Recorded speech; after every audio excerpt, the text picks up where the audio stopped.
ที่จัดแล้วจัดก่อนเขาเป็นอย่างพ่องทำอะไรอย่างพ่องถึงมาเกิดเป็นมนุษย์เกิดเป็นคน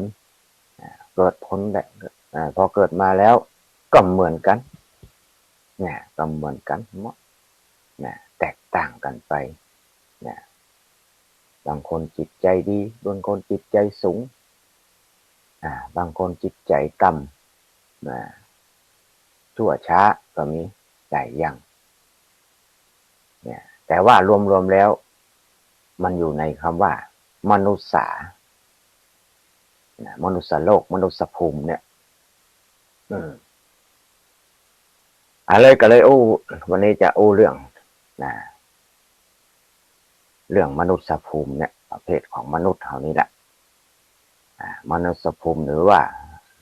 มนุษย์โลกอันนี้เป็นโลกที่อาศัยของสัตว์ที่มีใจสูงเป็นว่าอันเนาะเพราะว่าคำว่ามนุษย์ภูมิเนี่ยเมื่อมันแยกออกมาเมื่อแยกออกมาก็เป็นคำว่ามณะอันนี้บาลีเป็นว่าอันเนาะมณะบวกอุตสะ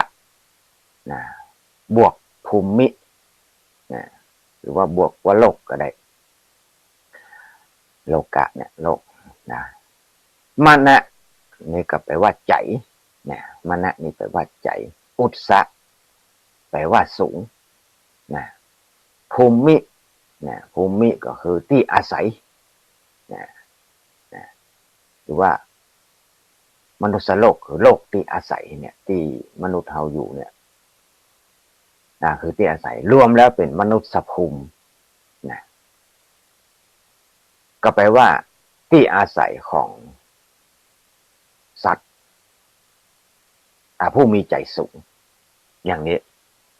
ถ้าว่ามนุษย์โลกก็คือโลกของสัตว์ที่มีใจสูงอย่างนี้เนาะโลกมนุษย์ที่เป็นที่อาศัยของโลกของมนุษย์เขาเนี่ยโลกมนุษย์หรือมนุษย์โลกเนี่ยก็คือที่อาศัยของมนุษย์เท่านี้เอง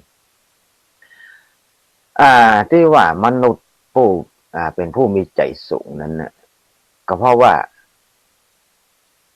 มีใจสูงส่งมีใจสูงส่งกล้าหาญอาจหาญกล้าหาญในการจะประกอบอย่างต่างๆจะประกอบกรรมต่างๆได้คำว่าขึ้นชื่อว่ากรรมเลยเนี่ยกรรมแปลว่าการกระทำจะมาว่าเป็นกุศลกรรมกุศลกรรมฝ่ายดีหรือว่าเป็นอกุศลกรรมฝ่ายที่บดีสัตว์หรือว่าในสัตว์ในภูมิอื่นนี่เนาะจะมีใจสามารถหรือว่าจะกล้าหาญจะทำอะไรยังก็ตามเกินจากมนุษย์นี่เฮาบ่มีเกินกว่ามนุษย์ตรงนี้ที่มีจะทำอะไรอย่างจะที่ว่ากี้นะจะทำกรรมเนี่ยถึงว่ากรรมถึงดีก็ตามถึงชั่วก็ตามเกินมนุษย์บ่มีเนาะเป็นไงเนาะอย่างภาวะฟังอีเลยใจสูงเนี่ยว่ามันสูงไม่ว่ายังทำอกุศลทำบดีทำบาปจะฟังดูงงๆในกรณีที่เป็นอกุศลกรรมคือการที่บดีนะคือกรรมที่ชั่วช้าบาปที่เป็นบาปเป็นลามกสัตว์ในมนุษย์ภูมิเนี่ยสามารถกระทำให้ได้เป็นอย่างดีเลยในฝ่ายก็ในทางชั่วก็ทำได้อย่างดีเลยในทางชั่วในอกุศลกรรมตั้งแต่บาปกรรมที่มีโทษน้อยจนถึงบาป กรรมที่มีโทษสูงสูงจนสูงสุดก็มีเนี่ยมนุษย์นี่สามารถทำได้สามารถทำการฆ่าได้ตั้งแต่สัตว์เล็กๆน้อยๆเนี่ยว่าจะเป็นยุงก็ดีเนาะจะเป็นยุงจะเป็นกุ้งหอยปูปลาก็ยังกล้าสามารถเอามาเป็นอาหารเป็นประจำละคนเราบางคนนะเนาะกุ้งหอยปูปลาน้อยเนี่ยก็ยังเป็นอาหารได้ฆ่ามาเป็นอาหารได้นอกจากนั้นยังสามารถที่จะทำฆ่าสัตว์ใหญ่ๆก็ได้ฆ่าจ้างฆ่าม้าฆ่างัวฆ่าควายฆ่าหมูฆ่าหมาฆ่าหมีได้มันหรือว่าจะเป็นอย่างสัตว์ที่มันดุร้ายนะเสือสิงกระทิงเล็ดก็สามารถฆ่าได้เหมือนกันเนี่ยมนุษย์นี่เลยก็เลยสามารถฆ่าได้เสือสิงสมิงร้ายนะควายป่ากระทิงควายป่ากระทิงเถื่อนพอดีเนี่ยที่ว่ามันดุร้ายอย่างไรก็ตามด้วยเนาะก็หันว่ามนุษย์นี่สามารถมีใจทำการฆ่าได้ทำการฆ่าตายได้เหมือนกัน เนี่ยก็นึกว่ามันคำว่าสูงนี่มันจะว่ามีใจสูงใจดีฝ่ายเดียวก็บ่ใจตั้งบาปก็สูงได้สามารถกล้าหาญได้นะคำว่ามนุษย์เนี่ยมนุษย์เนี่ยนอกจากนั้นมนุษย์ด้วยกันนี่แหละก็สามารถฆ่ากันได้ด้วยอย่างเช่นว่าพอเกิดโมโหเนาะเกิดโทสะขึ้นมาก็สามารถฆ่าศัตรูของตัวเก่าเขาได้ถือตายได้เวลามีใจอาฆาตพยาบาทก็มีการวางแผนเนาะที่ฆ่าถือตายได้เหมือนกัน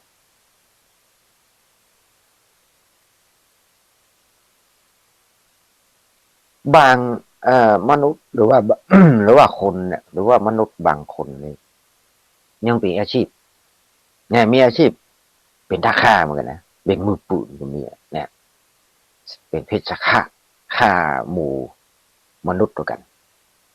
ก็มีบางคนก็ฆ่าตั้งแต่1 คน2 คนไปจนถึง100 คนก็มีถึงกันนั้นผู้มีพระคุณก็ยังฆ่าได้อย่างเช่นว่าพ่อแม่ครูบาอาจารย์มนุษย์เท่านี้เนี่ยก็ยังสามารถกระทำปิตุฆาตหรือว่ามาตุฆาตได้เหมือนกัน อันนี้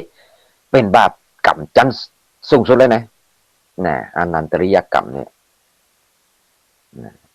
สูงประการนั้นเห็นขนาดองค์สมเด็จพระสัมมาสัมพุทธเจ้าผู้เป็นบรมตโลกนาถเนี่ยเป็นที่พึ่งแห่งโลกก็ยังมีมนุษย์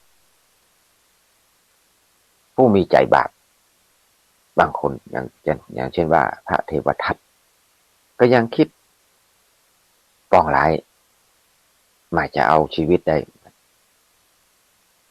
เนี่ยจึงเป็นอันว่า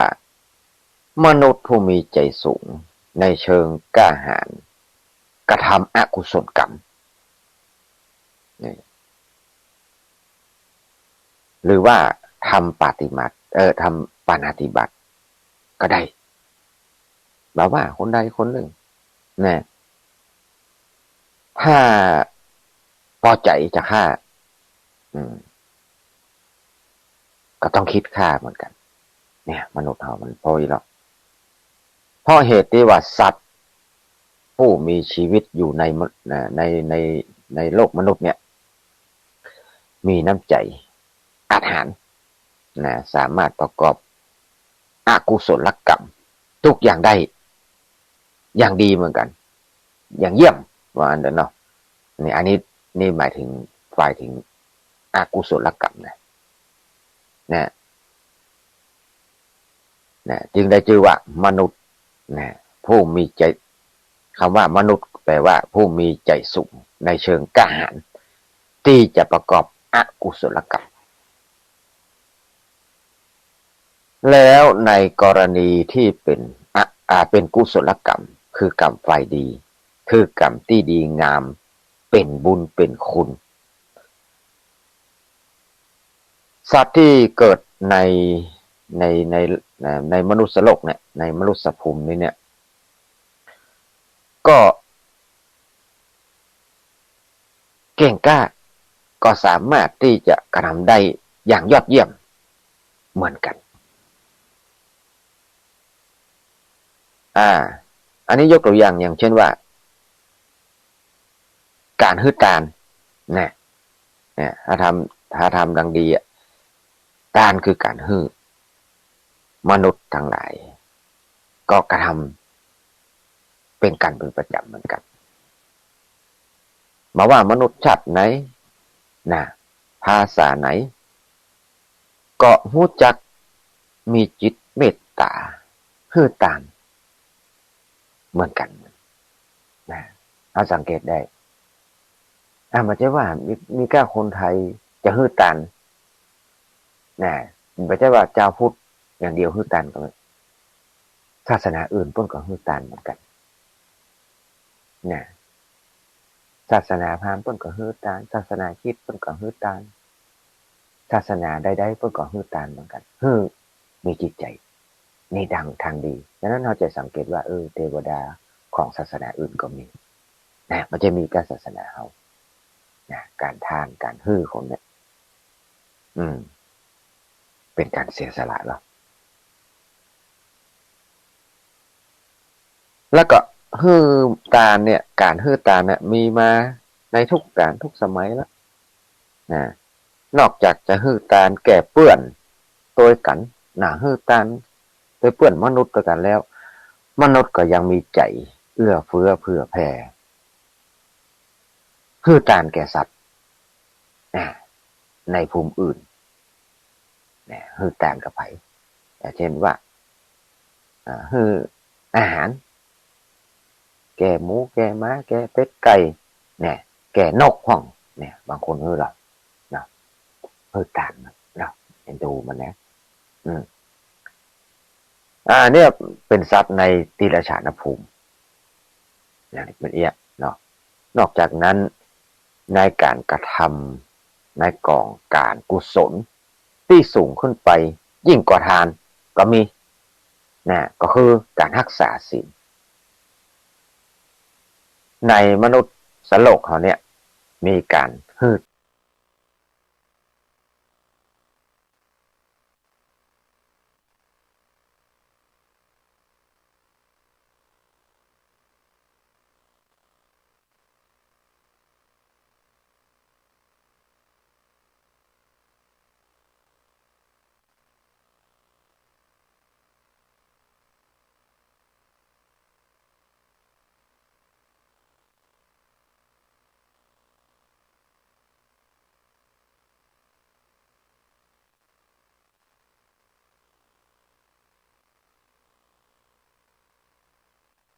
อย่างมนุษย์นี่บ่มีบ่มีเนอะตั้งแต่สัตว์นรกพอเด้อเนาะสัตว์นรกเปรตอสุรกายดิลฉานในอบายภูมิต่างๆเนี่ย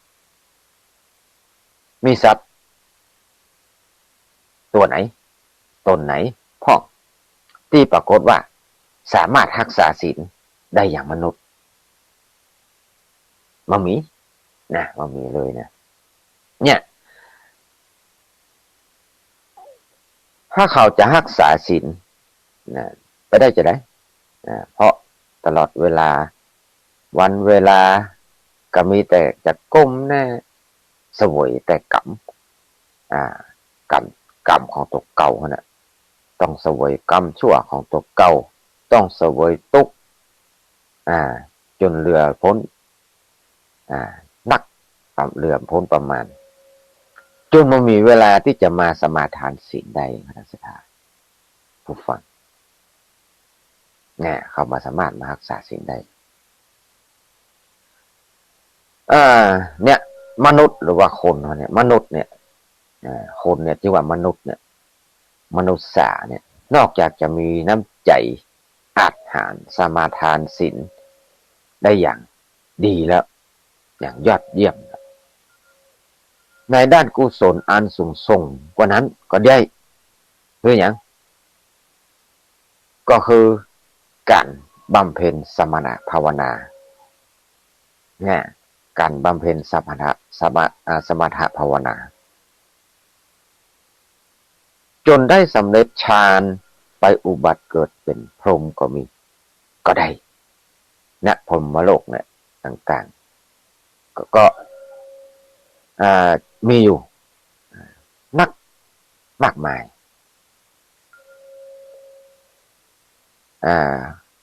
คนที่กำลังเสวยสุขเป็นพระพรหมเป็นมหาพรหมก็ดีในพรหมวิมานเนี่ยมีความสุขสำราญอยู่ทุกวันเนี้ยอย่างนั้นเนี่ยก็ล้วนแต่เกยเป็นมนุษย์ทั้งนั้นนะคนที่เป็นพรหมก็ดีเป็นเทวดาก็ดี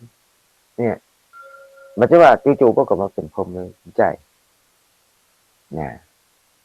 ก็ทำตั้งแต่เป็นมนุษย์นี่แหละนะพอ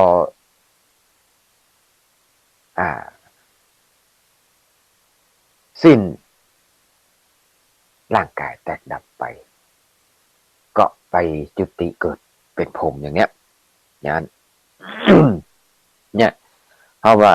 เคยเป็นมนุษย์มีใจกล้าหาญในการบำเพ็ญสมถะภาวนามาแล้วทั้งนั้นนะ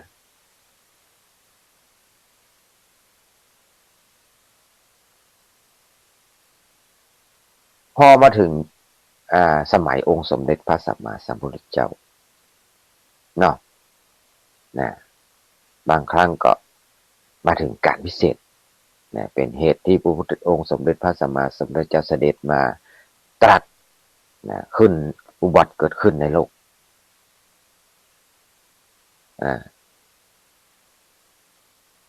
พระองค์สมเด็จพระสัมมาสัมพุทธเจ้าเขาเนี่ยก็พระองค์ก็ไม่ใช่เป็นไผ่เลยเนาะไม่ใช่เป็นไผ่แล้วก็เป็นมนุษย์นี่แหละเนาะพระองค์ก็จะไผ่ในภูมิอื่นเลยพระพุทธเจ้าก็ต้องอุบัติในภูมิโลกเนี่ยในมนุษย์โลกเนี่ยนะในมนุษย์ภูมิเนี่ยนะแม้แต่พุทธเจ้าก็เกิดนี้นะเพราะว่าองค์สมเด็จพระสัมมาสัมพุทธเจ้าเขาก็มีพระวิริยะมีความตั้งใจมั่นมุ่งหมายที่จะเป็นพระบรมโพธิญาณได้นะเพราะว่ามีอย่างเพราะมีน้ำใจอาถรรพ์นี่เองนะก็เพราะว่าทรงมีพระทัยน้ำใจอย่างอาถรรพ์นะบักบั่นแสวงหาสัจธรรมนะอันเนี้ยเนี่ยองค์สมเด็จพระสัมมาสัมพุทธเจ้ามาอะไรถึงความลำบากนะมาอะไรถึงความลำบากของตัวเก่าบอกอะไรอาวรอาวัยอาวรอะไรในร่างกายนะจนกระทั่งบรรลุเป็นสัมมาสัมโพธิญาณได้สำเร็จเป็นพระอรหันต์เป็นเอกเป็นบรมศาสดาจารย์นะพอเป็นแล้วก็ยังทรงสั่งสอนมีพระกรุณาพระมหากรุณาสั่งสอนมนุษย์สั่งสอนมนุษย์ที่ใจกล้าเนี่ยใจกล้าหาญเนี่ยเอาว่ามนุษย์เนี่ยเนาะผู้มีใจกล้าที่เป็นยังเป็นสาวกทั้งหลาย เพื่อบำเพ็ญวิปัสสนาบำเพ็ญวิปัสสนาภาวนาจนกระทั่งได้สำเร็จมรรคผลเป็นพระอริยบุคคลในบวรพุทธศาสนาตามกำลังแห่งวาสนาของตัวเก่า ขอ ขอสมาภัยเนอะ บางครั้งก็อาแฮมบ้องเนาะมันปิดไมค์บ่ได้ มันปิดไมค์บ่แจ้งไอไปตัวพ้อง เนี่ยตามวาสนาของแต่ละคนนะหรือว่าบางท่านก็ได้สำเร็จเป็นพระอรหันต์บางท่านก็เป็นสำเร็จเป็นพระอนาคามีบางท่านก็ได้เป็นพระสกิทาคามีบางท่านก็ได้ถึงเป็นพระโสดาบันอย่างเนี้ยก็มีอยู่นับมากมายบัดถ้วนเหมือนกันในมนุษยภูมิเนี้ยในโลกเนี้ยนะแม้แต่พระปัจเจกพุทธเจ้าผู้มาอุบัติตรัสรู้คนเดียวพระปัจเจกพุทธเจ้านี้ตรัสรู้คนเดียวมันมีศาสนาตรัสรู้ได้ตัวพระองค์เองแต่ว่ามาสามารถที่จะสั่งสอนได้เพื่อจะมาอุบัติเกิดขึ้นเนี่ยในช่วงที่โลกว่างจากพุทธศาสนาจะมีพระปัจเจกพุทธเจ้ามาอุบัติขึ้นเหมือนกันก็เกิดที่ไหนก็เกิดในมนุษยภูมินี้ละจึงเป็นอันว่ามนุษย์เนี่ยผู้มีจิตใจสูงในด้านกล้าหาญในด้านกุศลตั้งแต่ขั้นต่ำถึงสูงสุดก็ได้ขั้นต่ำก็คือตานเป็นต้นเนาะขั้นสูงมากก็รักษาศีลขั้นต่อไปกับมาสัมภนิภาวนาถือศีล7ศีลศีล5ศีล8ศีล10ถึงศีล217ได้หมดก็เพราะว่าจิตใจก็มีจิตใจกล้าหาญก่อนในด้านอันนี้ในด้านดีในด้านกุศลกรรมฉะนั้นคำว่ามนุษย์เนี่ยแปลว่าผู้มีใจสูงในเชิงกล้าหาญที่จะประกอบกุศลกรรมก็ได้หรือว่าจะประกอบอกุศลกรรมก็ได้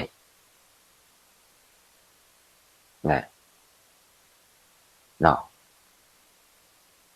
อันนี้ก็เลยบอกว่ามนุษยภูมิหรือมนุษยโลกเขาเนี่ยที่อาศัยของมนุษย์เขาเนี่ยผู้มีใจสูงอาจหาเนี่ยจะประกอบทั้งกุศลกรรมและอกุศลกรรมต่างๆก็ได้หมดตั้งแต่ขั้นต่ำถึงขั้นสูงสุดเนี่ยซึ่งบ่มีภพภูมิอื่นภพภูมิอื่นใดเนี่ยที่จะสามารถกล้าประกอบกรรมทั้งหลายเนี่ยที่ว่ามาถึง2อย่างเนี่ยทั้งดีทั้งดีหรือว่าบดีเนี่ยทำได้อย่างสมบูรณ์เหมือนมนุษย์นี่มันมีมันมีเลยนะมันมีเลย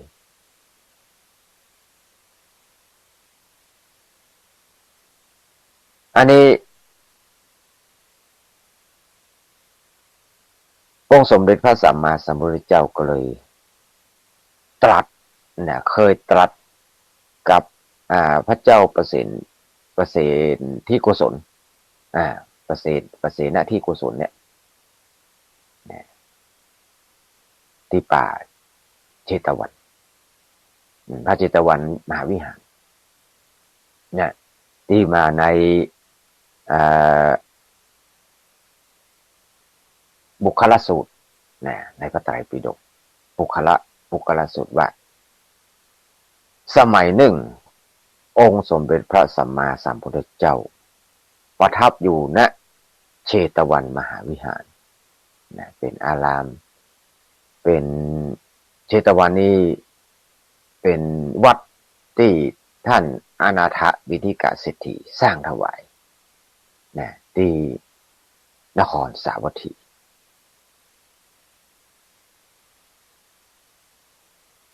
สมัยนั้นคราวนั้นพระเจ้าประเสนทิโกศล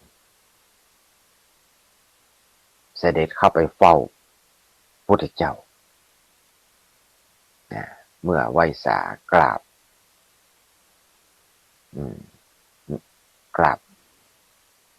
นอบน้อมไหว้สาพระพุทธเจ้าแล้วก็นั่งในที่สมควรอันหนึ่งพระพุทธเจ้าเพิ่นก็ตรัสว่าขอถวายพระพรมหาบพิตรเพิ่นว่าอีกบุคคลที่ปรากฏอยู่ในโลกนี้มีอยู่4จำพวกบุคคล4จำพวกเป็นไฉนบุคคล4จำพวกก็คือ1บุคคลผู้มืดมาแล้วมืดไปประเภทที่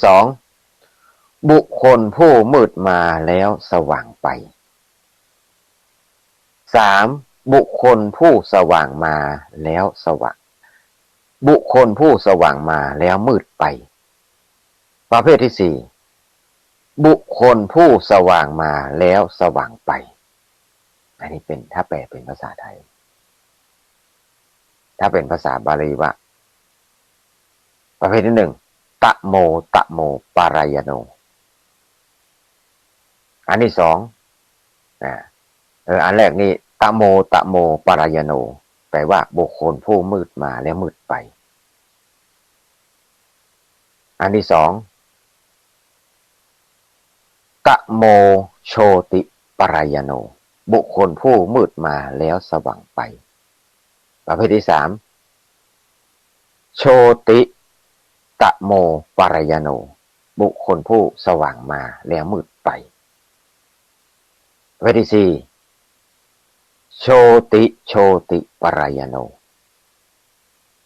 บุคคลผู้สว่างมาแล้วก็สว่างไปเมื่อองค์สมเด็จพระสัมมาสัมพุทธเจ้าตรัสประเภทแห่งคนประเภทแห่งบุคคลเฮาเนี่ย4จำพวกอย่างเนี้ยก็เลยอธิบายว่าผู้มืดมาแล้วมืดไปนี่เป็นจะได้ตะโมปารายโนเนี่ย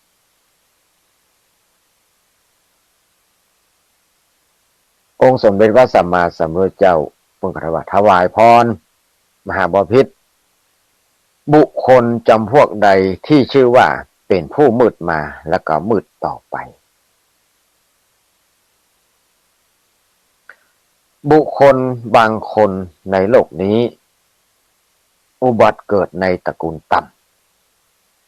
ำตระกูลต่ำอันต่ำช้าคือว่าเกิดในตระกูลจันทานก็ดีเกิดในตระกูลช่างจักสานเกิดในตระกูลพรานเกิดในตระกูลช่างเกิดในตระกูลคนเทขี้เยื่อเทอยากเยื่อเป็นคนขัดสนมีข้าวน้ำโภชนะอาหารน้อยมีอาชีพฝืดเคืองเป็นตระกูลที่หาอาหารแล้วก็เสื้อผ้านุ่งห่มก็หาได้โดยยาก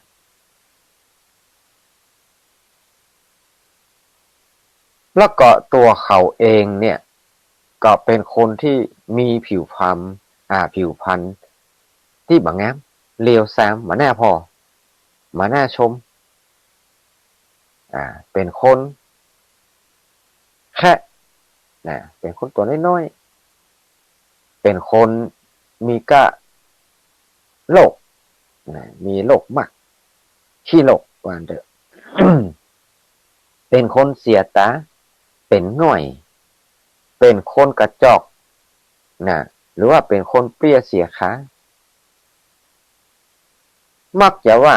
จะหาข้าวหาน้ำจะหาผ้านุ่งห่มหยวดยานเครื่องหอมอย่างที่นอนก็ดีที่อยู่อาศัยก็ดีเครื่องประทีปก็บ่ให้ได้แล้วก็เขาผู้นั้นก็ยังซ้ำประพฤติ ทุจริตโดยกายวาจาใจนะเมื่อเขาประพฤติทุจริตโดยกายวาจาใจแล้วเมื่อตายไปย่อมเข้าไปสู่อบายทุกขติวินิบาตนรกพระเจ้ามันตรัสไว้แล้วก็ตัดต่อตัดกับพระเจ้าประเสนที่โกศลว่ามหาบพิตรบุรุษพึงไปด้วยความบุรุษพึงไปจากความมืดทึบไปสู่ความมืดทึบหรือพึงไปจากความมืดมัวสู่ความมืดมัวหรือว่าพึงจะไป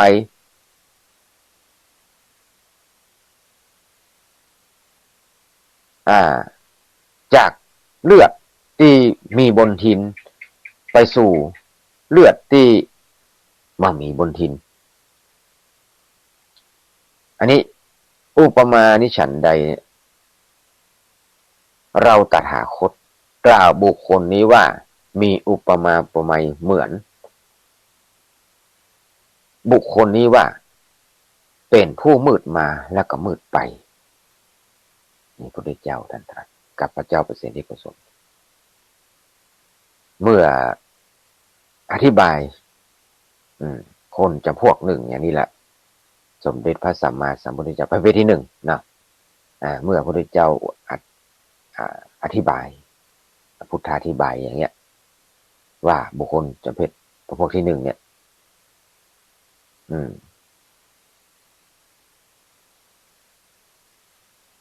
ก็เลยกล่าวเป็นคาถาว่ามหาบพิตรคนเข็นใจบ่มีศรัทธาเป็นคนตนีทีเหนียวมีความคิดชั่วเป็นมิจฉาทิฏฐิเมื่อมีความเอื้อเฟื้อย่อมทำกันด่าย่อมทำกันบริพาทด่าสมณะหรือพราหมณ์หรือว่าบริพกหรือว่าคนตุกหรือว่าคนอื่นๆเขาเป็นคนไม่มีประโยชน์เป็นคนมักขี้โขดเขาหมู่นี้ก็เลยย่อมแห้มคนที่กำลังฮือโภชนะอาหารแก่คนที่ขอเลยนะว่าเปิ่นกำลังฮืออาหารแก่คนอื่นนะก็ไปเครียดเปิ่นไปแห้มเปิ่นอย่างนี้แล้วก็ตาต่อไปอีกว่ามหาบพิตรผู้เป็นใหญ่ยิ่งแห่งประชาราษฎร์นี้คนเช่นนั้นเมื่อตายไปแล้วย่อมเข้าถึงนรกอันไร้กาศอันนี้ก็เลยชื่อว่าเป็นผู้ชื่อว่าเป็นผู้มืดมาแล้วก็ยังคงมืดไปต่อไปเนี่ยพระเจ้าเป็นตรัสเนี่ยตีอามาเนี่ยย่อมจะชี้ให้หันว่ามนุษย์คนเฮาเนี่ยในมนุษยภูมิที่เฮามีชีวิตอยู่ในขณะเนี้ยก็ยังมีอยู่มากมายเนี่ยมากนักเนี่ยที่มีประเดี๋ยวนี้ก็ยังมีนะตีป่นกำลังทำดีตัวเก่าอย่างที่อู้มาเนี่ยตัวเก่าเกิดมาก็เป็นต้นคนทุกข์ยากไร้เข็นใจมีโรคภัยไข้เจ็บนักเพราะว่าเขาไม่ได้ทำมาดีก่อนเพราะว่ามันมืดมาไม่ได้ทำความดีมาก่อนพอมืดมาทำกรรมที่เขาเคยทำมืดมาเนี่ย ทำให้ส่งมาเกิดเป็นมนุษย์ในชาตินี้เป็นคนทุกข์คนยากแล้วเมื่อเกิดมาได้ก็ยังมาทำความดีนะก็ยังไปห้ามคนอื่นทำความดีเห็น อืมเนี่ยพ่อเขาเป็นอย่างเขาเป็นคนอาภัพวาสนาเกิดมาในตระกูลยากจนคนแค้นเป็นคนจันต่ำมีชีวิตอยู่อย่างแสนจะยากลำบากเนี่ยประสบกับความทุกข์ความยากของชีพก็บดีเนาะได้สิ่งแวดล้อมก็บดีอืมเนี่ยเป็นคนไร้ศีลไร้ธรรมประพฤติชั่วช้าก่อทำเข็นอยู่เป็นเนืองนิดเนี่ยประกอบไปด้วยกายทุจริตกายทุจริตเสียงเช่นแบบทำปานาติบาตฆ่าสัตว์ตัดชีวิตเป็นประจำมานำพาต่อกันในการกระทำอันเป็นบุญเป็นกุศลประพฤติแต่ในสิ่งที่ชั่วอย่างเงี้ยเมื่อเขาได้แก่การตายไปก็ย่อมจักไปเกิดในอบายภูมินะเป็นสัตว์นรกเป็นเปรตเป็นอสุรกายเป็นสัตว์เดรัจฉานเนี่ยได้รับความทุกข์ทรมานอย่างเนี้ยคนเนี้ยเขาก็เข้าตำราเข้าตำราคือเกิดมาเกิดมืดมาแล้วก็มืดไปเพราะอย่างคานตายไปก็ไปเกิดที่บดีเนี่ยมีชีวิตอยู่กับอยู่ในอบายภูมิทั้งสี่เนี่ยอันนี้จะเล่าเรื่องตัวอย่างมนุษย์ผู้มืดมาแล้วก็มืดไปเนี่ยก็เป็นตัวอย่างเนี่ย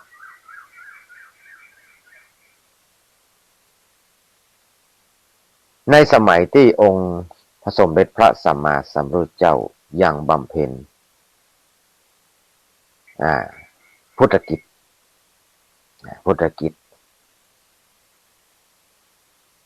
เผยแผ่พุทธศาสนาอยู่นั้น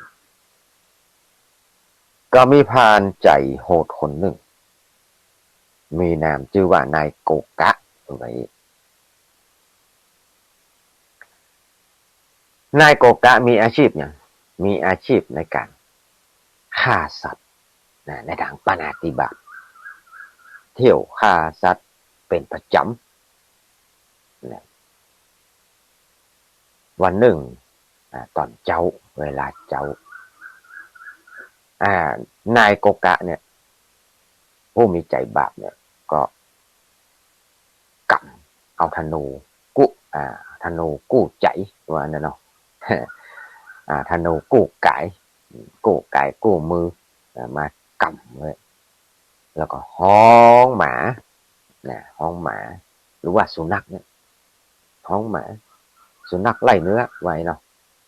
หมาไล่เนื้อของตัวเก่าออกจากบ้านไปเข้าไปสู่ป่าเตียวมาหมาเมินเกาะส่วนต่างกับพระเถระเจ้ารูปหนึ่ง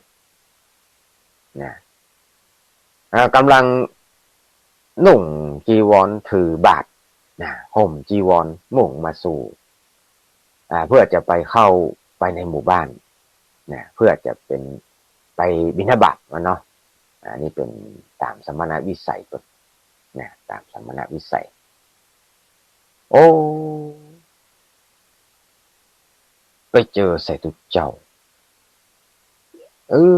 ฮ้ยวันนี้มันน่าจะโชคร้ายอย่างละกันมาได้อย่างมันวันนี้ไหนเนาะเลิกบดีเนี่ยพบตัวกาลกินีหัวล้นแต่เจ้าเลยว่านายโกกะว่าคิดในใจโอ้แต่เราเนาะบ้านเฮาก็เหมือนกันเลยเวลาเขาจะไปซ่อว่าอาหารกินนี่นะถ้าไปเจอใส่ตู้เจ้าเนาะโอ้แก่นเราว่าเฮ้ยนะเจอใส่ตู้เจ้าเราเขาว่าไงถ้าจะเตะมาฮะเขาว่าอันนั้นเนาะบ้านเฮาก็มีกันเลย เจอใส่ตัวเจ้าแขนบลเว้ยนะนายโกกะคิดอย่างนี้นะแล้วก็ลบไปก็ลิกลบนะทุกเจ้าพระเถระตัวเนี้ยงุดงิดเนี่ยอารมณ์งุดงิดแล้วก็เข้าไปในป่าไปล่าสัตว์ล่าเนื้อไว้ในวันนั้นก็บังเอิญนะบาปะสัตว์สักตัวเก่งก็ดีฟันก็ดีกระต่ายก็บ่เจอสักตัววานเฮ้ยซอหาทางใดพ่อทางใดก็บ่เจอโอ้อีกพออีกแล้วว่าโอ้เสาะหาสัตว์ก็บ่เตียวในป่าเนาะอย่างที่อันสมาภาพโอ้ตั้งแต่ต้นรายการไปเอี่ยวป่าแล้วมันจะไปล่าสัตว์นะไปซ่อเหตุวะวันนั้นนะเสาะเดี๋ยวพออิดพออ่อนนะเตียวเสาะสารล่าสัตว์มันพอถึงสายเนาะตะวันบ่ายตะวันคอยละตะวันบ่ายก็เปิดแต่ปีบ้านแล้วเนอะเฮ้ยฝ่ายพระเถระเจ้าเข้าไปบิณฑบาตในบ้านแล้วเนาะพอได้อาหารพอตามต้องการแล้วก็ออกมานั่งฉันอยู่ในต้นไม้ในต้นไม้ครับที่กันเมื่อกินข้าวเนาะบนฉันเข้าตรงนั้นแล้วเสร็จเมื่อฉันข้าวเสร็จก็ออกเดินทางเพื่อจะปิกไปยังวิหารอย่างวัดอย่างว่าก็บังเอิญเหรอมาส่วนต่างกับพานโกกะเหรอ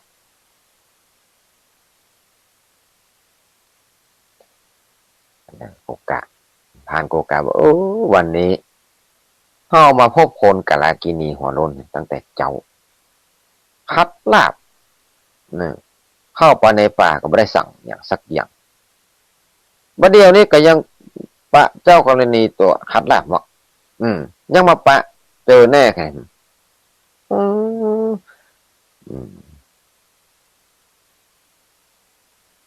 คิดในใจปล่อยหมาคบทุกเจ้าเลยปล่อยหมาคบเลยไม่ว่านะ โอ้มันโคตรละมันคิดพุ่งผ่านความเดือดดันนะมีโทสะนะเป็นคนผ่านแล้วก็มาเราจะละส่งสัญญาณปล่อยหมาเนี่ยปล่อยหมาปล่อยสุนัขไล่เนื้อเนี่ยของตัวเก่าวิ่งไปโคบพระเถระเจ้าตัวเก่าก็เชียร์แล้วโอ้เนี่ยปล่อยหมาตัวเก่าโคบพระเถระแล้วก็ตัวเก่าก็เตรียมธนูพ่อเตรียมคำธนูตามตาจ้องคำมึงถึงว่านะพระเถระเจ้าไอ้ยังเนี่ยประสกไอ้ยังพอออกเนาะเราจะว่านะบันเป็นบันเฮานะไอ้ยังนะพอออกพระเถระเจ้าถามว่าเนี่ยพร้อมกับยืนอยู่นะไอ้ยังเนี่ยตกใจพระเถระเจ้าตกใจนี่ยังทำไมจึงผู้หมามาไล่กัดอาตมาอย่างมาเอาปล่อยมาคบอาตมาล่ะเป็นไปเนาะโอ้ยังมาถามเห็นหรอมาถามหรอมาหู้ตัวกันมีความผิดนี่หรอไอตัวกาเลกินีว่าพระเถระเจ้าอย่างนั้นโอ้อาตมาผิดอย่างไรพระเถระเจ้าโอ้มาหู้กะจะมาหู้จะบอกก่อนเนอะก่อนที่จะถูกหมาคบไก่ก็คือเนี่ยแต่เจ้าเนี่ยเขาจะไปเข้าป่าเนี่ยก็มาเจอเจ้าเจอท่านแล้วก็เข้าเป็นเสาะยิงสัตว์ มาได้สักตัวเดียวก็เพราะเนี่ย เพราะว่าเจ้าเป็นคนเป็นตัวกาลกินีนะว่าคือพระเถระเจ้าเพราะเจ้าเป็นตัวกาลกินีคัดละเนี่ยอันนี้ละความผิดว่า ตอนนี้เขาจัดเอาชีวิตเนี่ยเอาชีวิตท่านนั่นเนี่ยชีวิตเจ้าแล้วเนี่ยว่าผ่านใจบาปก็ไล่มาไล่สุนัขตัวเก่าเนี่ยเข้าไปไล่คบเนี่ยจนพระเถระเจ้าพระตุเจ้านะพระเถระเนี่ยโอ้พยายามชี้แจงอย่างไรก็บอกฟัง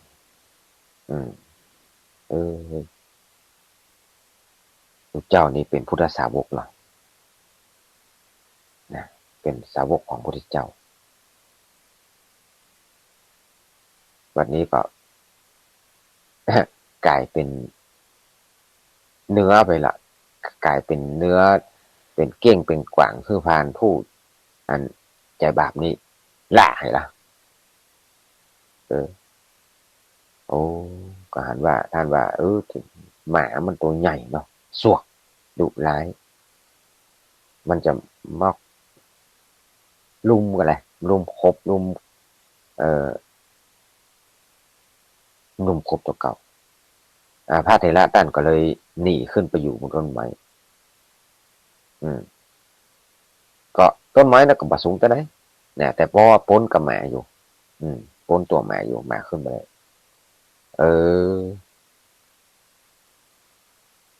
เพราะว่ามันพ้นนี่คือไปอยู่ครบไม้งามไม้เนาะที่ประสูงแต่ไหนจักสูงกว่ามักเต่าหัวคนเนี่ยผ่านไอ้โกกะผ่านใจโหดนี่ก็ล่นเข้าไปตีเกาต้นไม้กาลูกธนูเนี่ยแตงตั้งใส่ที่เท้าที่ตีนของพระเถระเนี่ยน่ะยังตั้งเขาบนไปน่ะหลายกรรม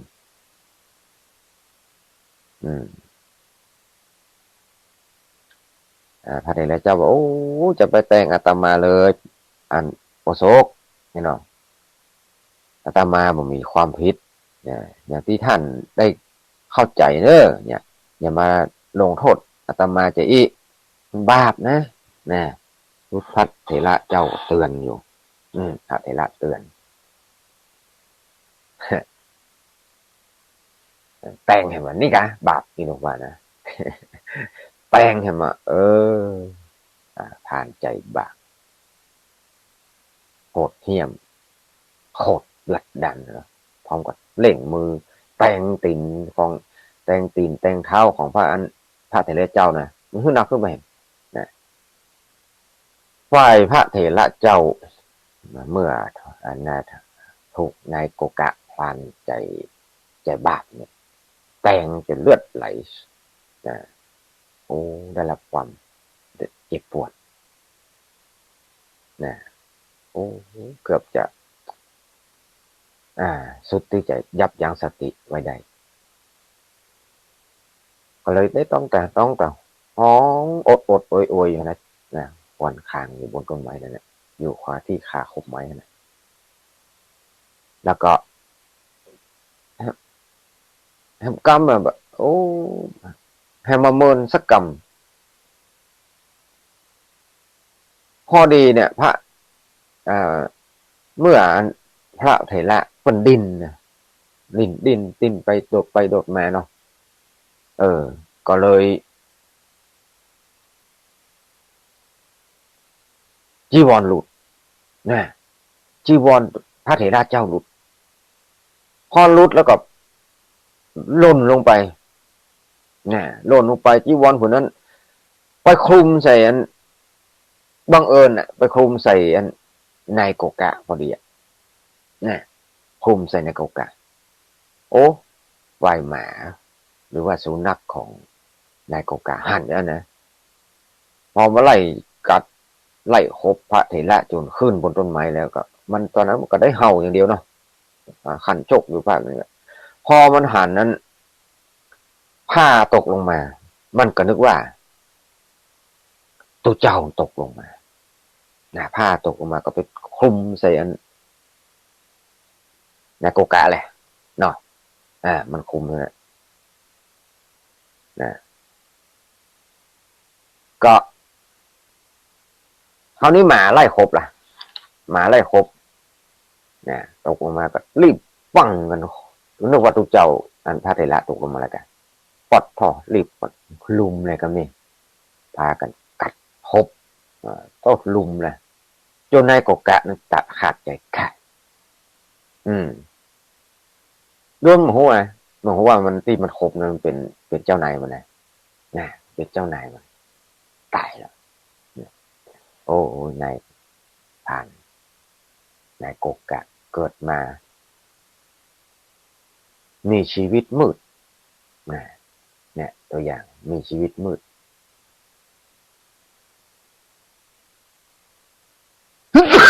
ขึ้นมาเอาไปจำ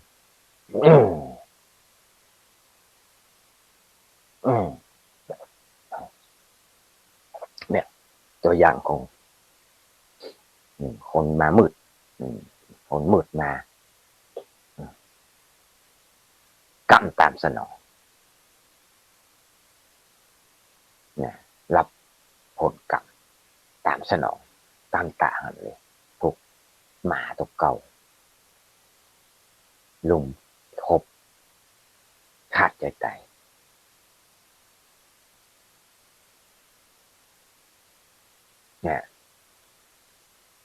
เป็นผู้ไฟมืดแล้วพอตายแล้วเนี่ยคือตรงไปเกิดเป็นสัตว์นรกทันทีเสวยทุกขโทษที่ตัวเก่าทำนั้นทำให้ไปเกิดในนรกภูมิในนรกเสวยทุกข์ไฟหมาตัวเก่าไฟหมาเตียนลุมนะเมื่อหันเหยื่อของตัวเก่าตายแล้วบอกนิ่งแล้วบอกเงียบแล้วบอกปลากันหยุดแล้วกันเลย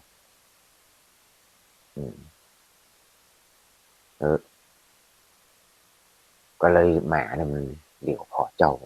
นายโกกะมีไหนวะว่าหมาเนี่ยหมูหมาอะไรเนี่ย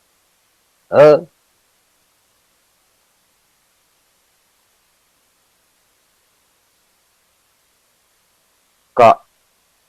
เสาะพอนายโกกะเจ้านายว่าจะว่าอันครบตู้เจ้าละจะรอรับรางวัลเพื่อจะได้รับรางวัลได้รับความดีความชอบหมองจะได้ขับอาหารนายโกกะเป็นไหนเจ้านายเป็นไหนพระเถระเจ้าหันจะมาโหจะช่วยได้พระเถระเจ้าเนี่ยด้วยความตกใจเนาะก็เลยหักกิ่งไม้กิ่งหนึ่งโยนไปไล่หมาสุนัขเนี่ยมันก็เลยเงี่ยนขึ้นมาพอล่ะหมาเงี่ยนขึ้นไปพอพระเถระเจ้ายังอยู่บนพ่ออยู่บนอันคบไม้อยู่บนแง่ไม้บนเก่านะตายแล้วก็เลยหูว่าเฮ้ยที่มันลุมกัดลุมคบนี่จะตายเนี่ยปัจจัยยัน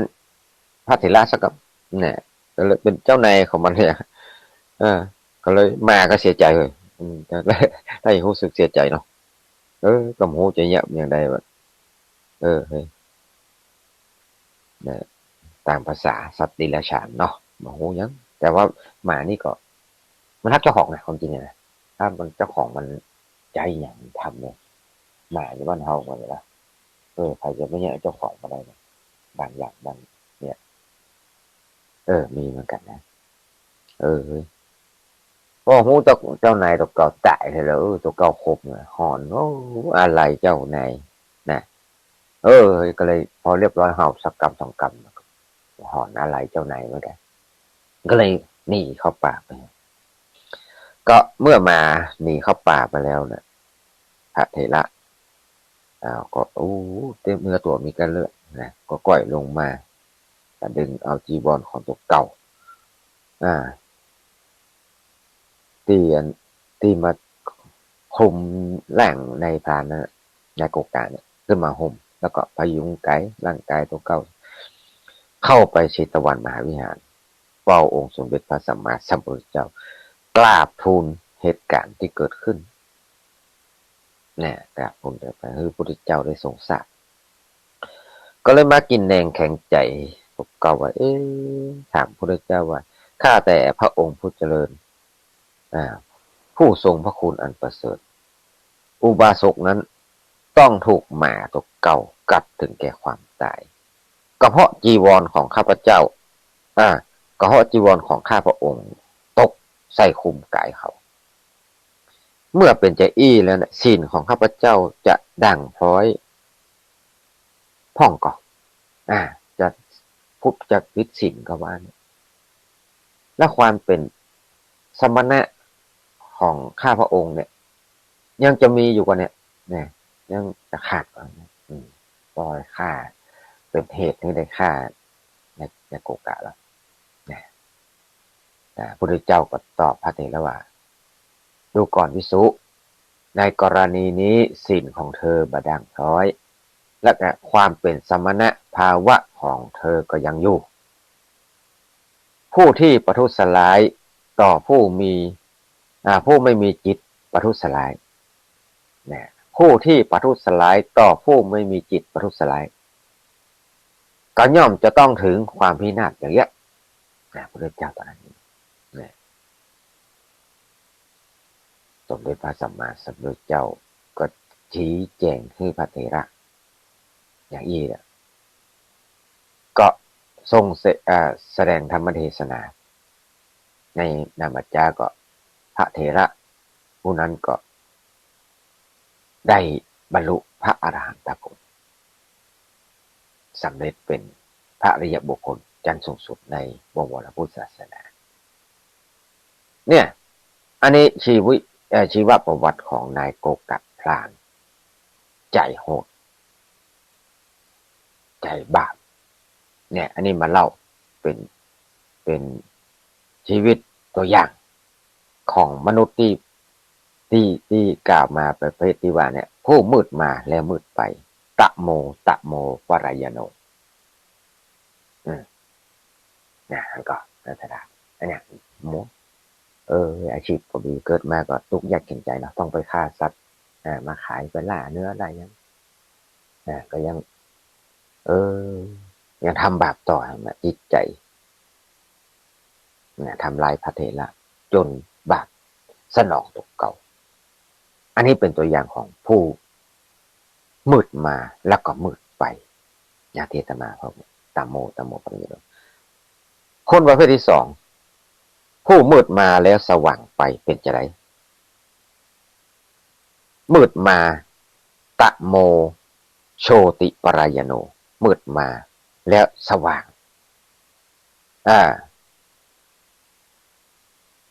พระเจ้าก็ตรัสกับพระเจ้าประเสนที่โกศลต่อไปครับบุคคลจำพวกชื่อว่าผู้มืดมาและสว่างไปเป็นจะไดคนบางคนในโลกเนี่ยเกิดในตระกูลอันต่ำทรามเกิดในตระกูลจันทานเกิดในตระกูลช่างจักสานเกิดในตระกูลพรานเกิดในตระกูลช่างซ่อมรถเกิดในตระกูลคนเทขี้เยื่อเป็นคนขัดสนมีข้าวน้ำโภชนะอาหารน้อยมีอาชีพปืดเครื่องเป็นตระกูลที่อาหารจะหาอาหารหรือว่าเสื้อผ้าก็หาได้โดยยากแต่เขาเป็นคนก็ยังเป็นคนที่ผิวพรรณมางามมาได้ดูมาได้ชมเป็นเข้มตัวเล็กเป็นคนมีโรคอาพาธนักเป็นคนเสียตาเป็นคนง่อยเป็นคนกระจอกเป็นคนเปรี้ยเสียขาจะหาข้าวหาน้ำหาเครื่องนุ่งห่มยวดยานก็ดีเครื่องหอมรูปได้ที่นอนที่อยู่อาศัยเครื่องประดับ ไอ้อย่างนี้ก็บ่ให้ได้บ่ให้มี แต่ว่าเขาผู้นั้นเป็นคนที่เป็นคนที่ประพฤติสุจริตเนี่ยเป็นคนประพฤติสุจริตด้วยกายวาจาแล้วก็ใจเนี่ยคันเขาประพฤติด้วยกายวาจาใจแล้วเนี่ยเมื่อตายไปก็ย่อมเข้าไปสู่สุคติสวรรค์นะไปสู่สุคติสวรรค์แล้วก็ตรัสต่อไปว่ามหาบพิตรบุรุษพึงขึ้นจากพื้นแผ่นดินสู่บัลลังก์หรือว่าพึงขึ้นจากบัลลังก์สู่หลังม้าหรือว่าพึงขึ้นจากหลังม้าสู่คอช้างหรือว่าพึงขึ้นจากคอช้างสู่ปราสาทอุปมาฉันนี้ฉันใดเราตถาคตกล่าวถึงบุคคลนี้ว่ามีอุปมาอุปไมยเหมือนฉะนั้นเนี่ยแล้วก็ตรัสอธิบายว่ามหาบพิตรคนเข็นใจแต่เป็นคนมีศรัทธานะเป็นคนเข็นใจแต่เป็นคนมีศรัทธามามีความตณีเขาเป็นคนมีความคิดประเสริฐมีใจบ่ฟุ้งซ่านย่อมฮืดตาลย่อมรุกลับสมณะหรือว่าพราหมณ์หรือว่าวันิพกคนจนคนอื่นๆย่อมสำเนียกสำรวมในจัญญากิริยาอันเรียบร้อยบ่ห้ามคนที่กำลังฮื้อโภชนะคนบ่ห้ามคนที่กำลังฮื้อโภชนะอาหารแก่คนที่ขอเนี่ยเพิ่นกำลังมาเพิ่นก็มีคนมาขอของอะไรอย่างเงี้ยมาเพิ่นกำลังฮื้อคนอื่นนะเพิ่นกำลังฮื้อแตนกับไปห้ามอันนี้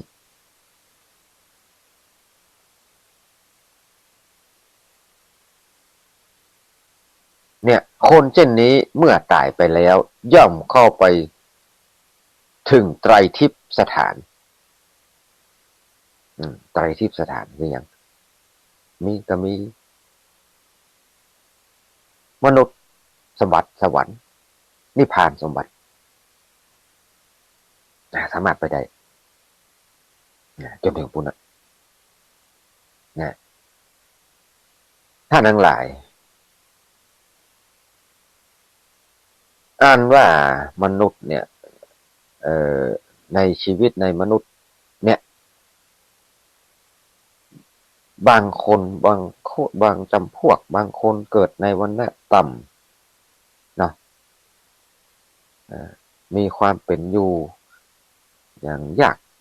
เนี่ยยากแค้นแสนลำบากทุกข์เนาะมีความทุกข์ประสบกับตมยากในการครองอาชีพในประกอบการงานก็ดีในการอาชีพ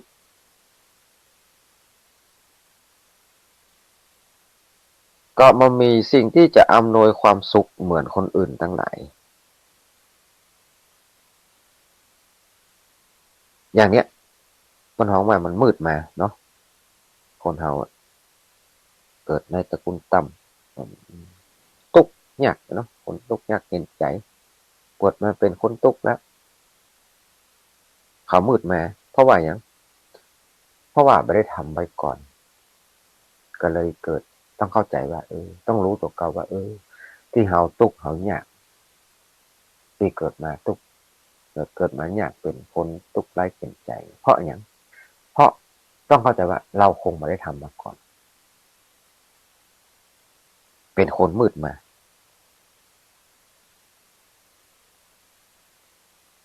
แล้วก็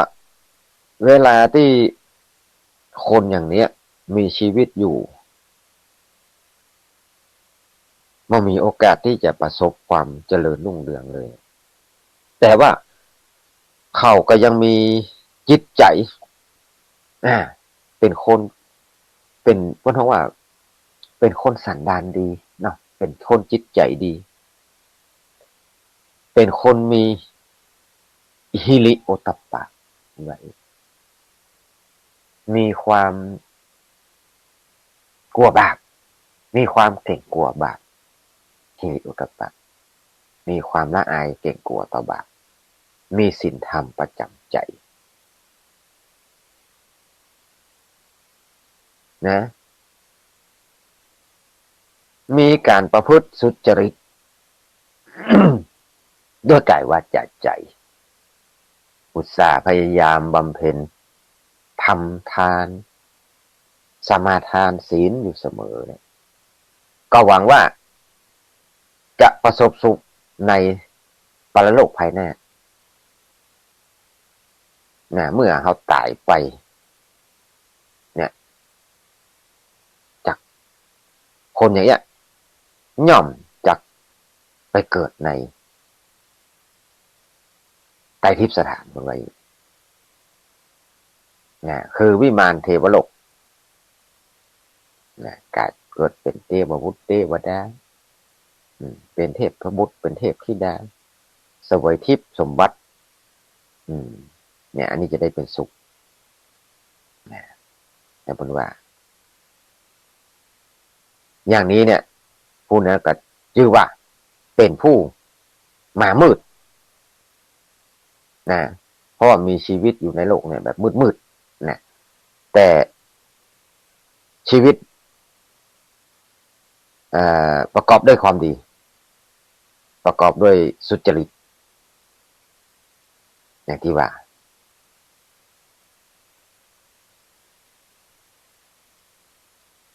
กลับเป็นว่าไปสว่าง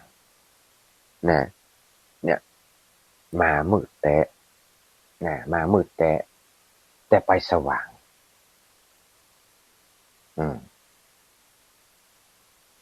เขามีค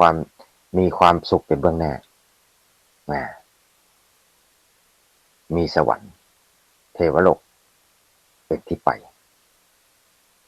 อันนี้ชื่อว่าผู้มามืดบุคคลผู้มืดมาแต่สว่างไปนะเนี่ยตะโมโชติปรายโนกี่โมงละตี4:23 นาที เนี่ยก็ว่าจะเล่าตัวอย่างมันยาวกว่าเดิมเล่าตัวอย่างของมันผู้มืดมาแล้วสว่างไปนี่นะวัดต่อเป็นชั่วโมงเหมือนกันเอาล่ะจะเล่าเรื่องอันนี้ก็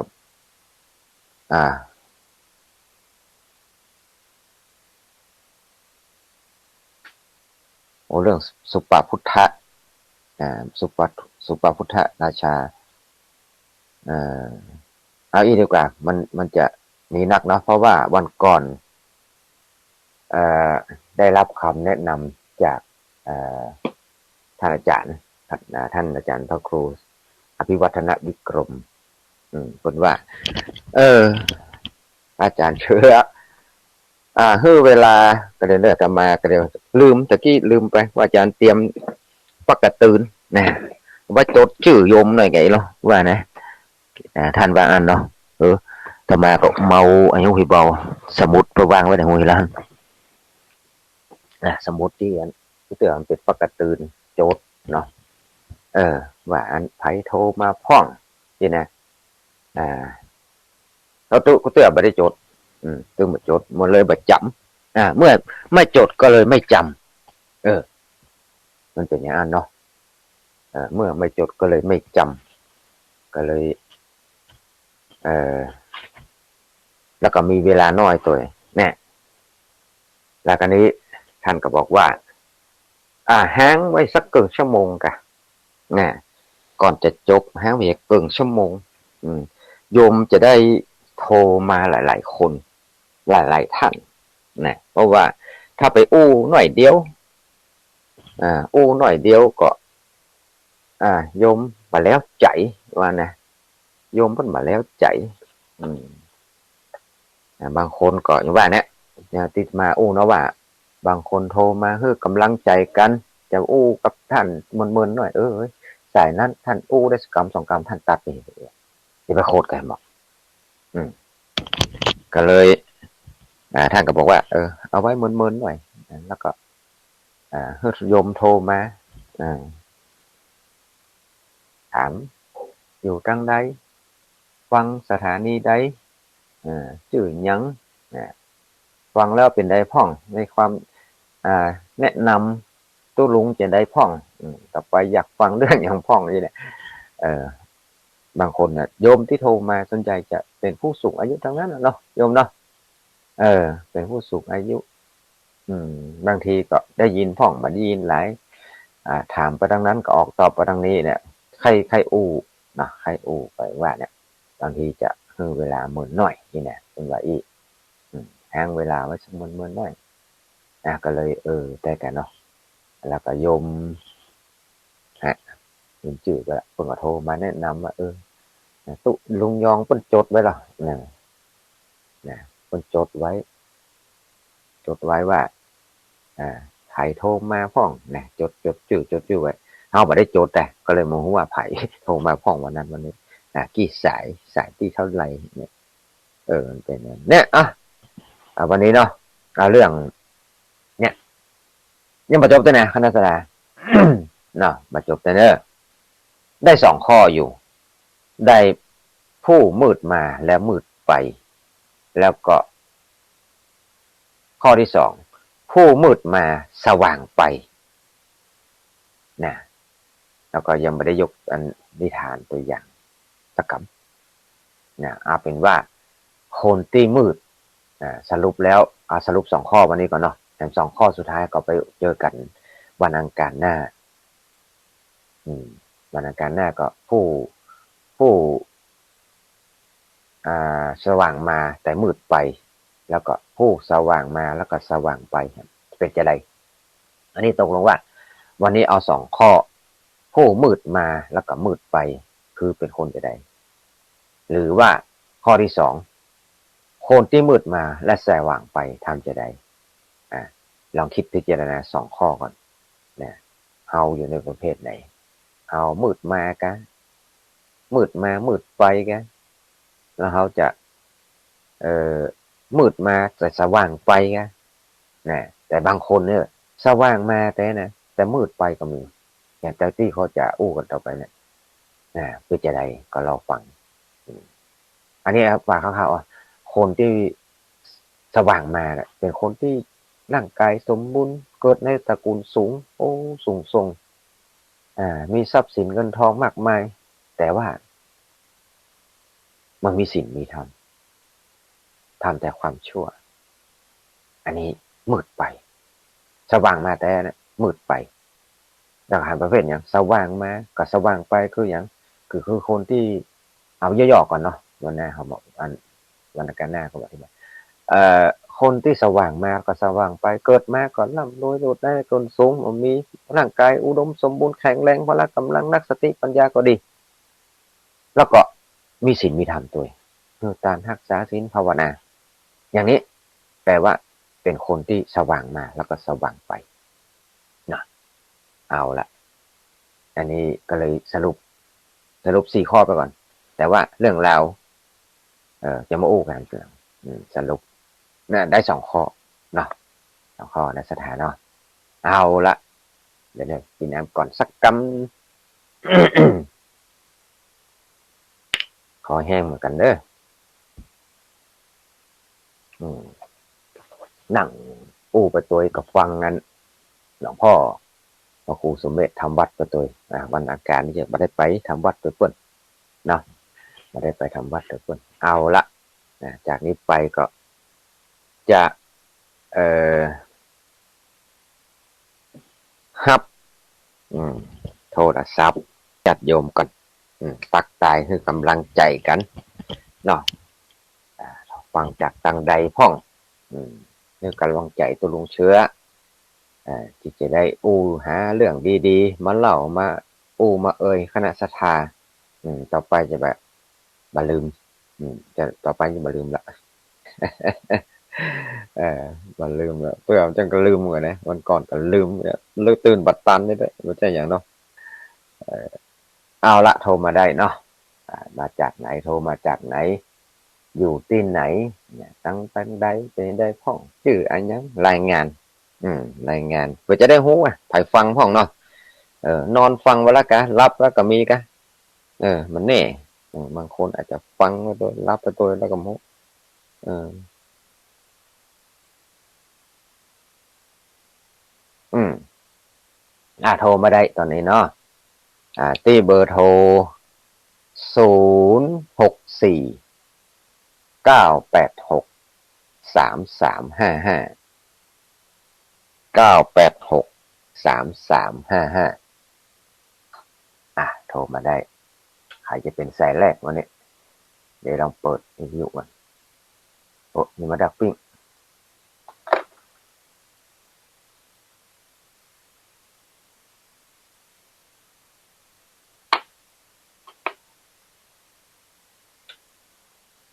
ฮัลโหล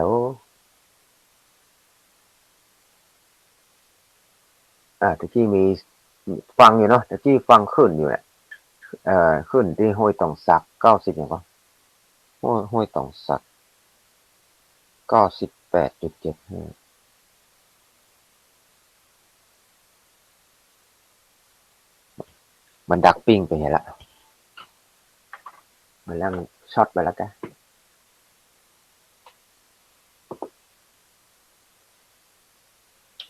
หรือว่าดับหมดเลยสถานี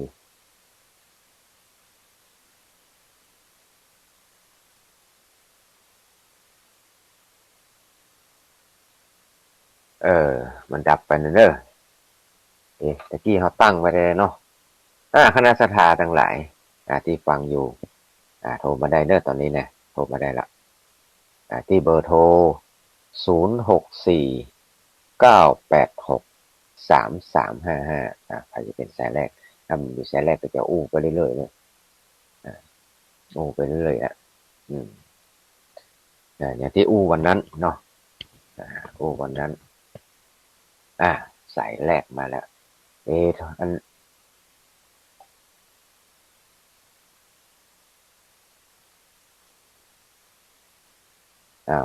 อาจารย์ก็ครูว่ามาดับรู้ว่าแต่ถ้าจะเป็นโทรศัพท์เขาเนาะเปิดสายแรกเจริญพรเจริญพรทุกได้ยินก่อนแฮมสองสายนี่ยังบัดนี้ได้บ่ครับเป็นโอ้แล้วถ้าฟังจากไหนโยมมาจากบ้านทาไหลสายไม่ทาแม่ทาละปูนเนาะมาตาจ้ะมันยังไม่ค่อยได้ยินแฮะเดี๋ยวกันเนอะได้ยินชัดเจนดีอ่ะเดี๋ยวต้องเรียกเสียงอาตมาให้ได้อาตมาบ่ค่อยได้ยินเสียงโยมไงเดี๋ยวกันเนอะเพราะว่าก็ตั้งตั้งอันนี้ว่าจะสูงแม่อย่างก็มาตาไหลสายเมตตาเนาะเมทาอีกอะเมตตามาจากบ้านอย่างก็เมทาบ้านทาไหลสายบ้านทาหลายฝ่ายเนี่ยมันก็ค่อยได้ยินได้อำเภอเมทาเมทาเนาะเมทาฟังขึ้นได้ไหมแล้วเป็นบ้านเนี่ยปะเมทาบ้านทาไหลสายบ้านทาหลายฝ่ายเนี่ยมันก็ค่อยได้ยินได้อำเภอเมทาแม่ฟังจากสายเด็กก็ขึ้นได้ก็ได้ตาเงียบไปละเงียบปิ้งตนนั้นไม่ทานหลายสายเติมสายฮัลโหลอาจารย์เด้อไวสาว่าเจริญพรไผ่เนี่ยจะไม่เห็นกูชื่อชีวิตตัดยางเด้อู้จัดการแล้วแม่อย่างก่อนเนี่ยแม่เพนกูชื่อชีวิตตัดยางแม่เพนกะชื่อชีวิตตัดยางไงน่ะเรียนหลงร่องเลยจ้ะเรื่องห้วยต่างศักดิ์เจ้าอยู่ห้วยฟังห้วยต่างศักดิ์เนาะแม่เพนอยู่มันอยู่เวียงหนองร่องกะแม่กะเนาะมาตัดจางเวียงหนองร่องตัดจางแหละ ถ้าชัดเจนนี่เด้อ โอ้ถ้าเจนเนาะจะได้เนาะสาธุสาธุสายต่อไปเจริญพรเจริญพรใครเอ่ยเป็นนวลปางกับเป็นเห็นเทพเสด็จเจ้าอ๋อนี่เทพเสด็จเนาะจ้าเนี่ยจะมาจากลังจิตโจทย์ตัวประเด็นนี่เนาะมันจะได้หูเนาะว่าไผ่โทรมาจากไหนเนาะเทพเสด็จแม่ก็แม่เป็นนวลเจ้าแม่นวลเจออันโทรมาตึงกันตึงทุกครั้งเนาะแม่นวลเนาะแม่นวลจำได้แล้วจะจำเสียงว่าใครได้นะแม่เนอะเป็นวัดนะมันเดินนี่เป็นวัดเหมือนตู้ละแม่มันจะมาแหละเหมือนตู้ละตู้ก็เป็นวัดอย่างที่ฟังเนาะแล้วเนอะแม่ขอหายไวๆเนอะรักษาสุขภาพด้วยแม่เนอะเจริญพรเนี่ยต่อไปสายต่อไปแล้วเนอะเจริญพร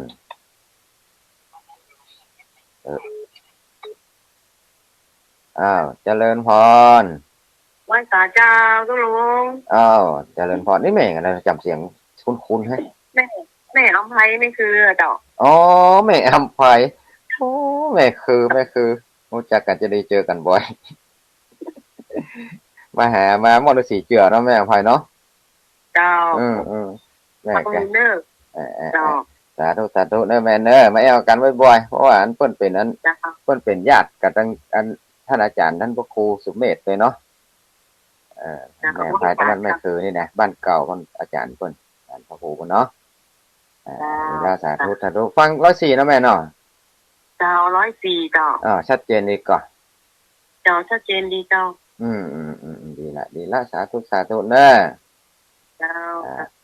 สักสุขภาพเจริญพรเมื่อกี้มาหลายซ้อนกันเห็นมั้ยหลายสายคณะสถาในอำไพนั่นแม่คือเราสังเกตกันเนาะเนี่ยนั่นเนี่ยเราสังเกตเมื่อกี้ที่ว่าเทพเสด็จนี่เหรอเทพเสด็จนี่มันบ้านไหนก่อนลืมไปแล้วนี่บ้านจ่าจางอันนี้เวียงหนองล่องเนาะ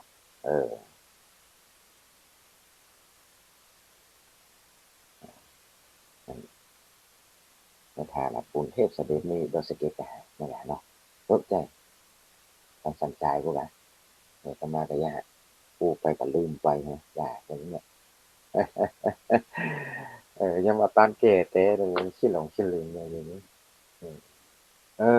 ก็เตือคนเฮานี่เหมือนกันเนาะอันอาตมาภาพตุเนี่ยอยู่กุฏิไม้เนาะเป็น2 ชั้นกูเตือของอย่างเดียวนี่นะเดียว3 รอบขึ้นมาถึงกุฏิจะมาเอาอย่างก่อนไหนลืมไปละเนี่ยเดี๋ยวพอลงไป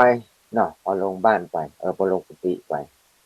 ไปกันไปเจอใส่ตู้เจ้าก่อนตู้เจ้าลืมละที่ว่าจะมาอย่างก็ลืมเลยเนี่ย2 นาทีกับเตือของเตือกันเนี่ยเป็นอันละเนี่ยคนเรานี่ประมาณก็นั้นไปกำยังนะไปกำยังนะอายุเขานักนั้นเป็นใจอันมันเป็นใจอันนะเหมือนกันกูคนนั่นเนอะไม่ว่าใครแต่ถ้าคนที่ไหนสติดีปัญญาดีความจำดีถือว่าสุดยอดเนี่ยอนุโมทนานะเอาละต่อไปสายต่อไปตอนนี้ว่างละสายต่อไปตะกี้ผมเดี๋ยวประธานทับสักกันเนาะสายต่อไป064-986-3355เดี๋ยวจะมาภาพก็จะเปิดพออันดีเนาะตะกี้มันหายไปเลยวะเป็นเพลงด้วยฮะเสียงเก่าหายนี่ก็เพลงวะ เอาละ0649863355โทรมาได้ตอนนี้สายว่างก็เลยเสาะหาขึ้นมือไปถูกสมันแต่ที่ก็ได้ยินเนาะเอาไปได้ต่ำขึ้นมาก็เสียงตัวเก่าแห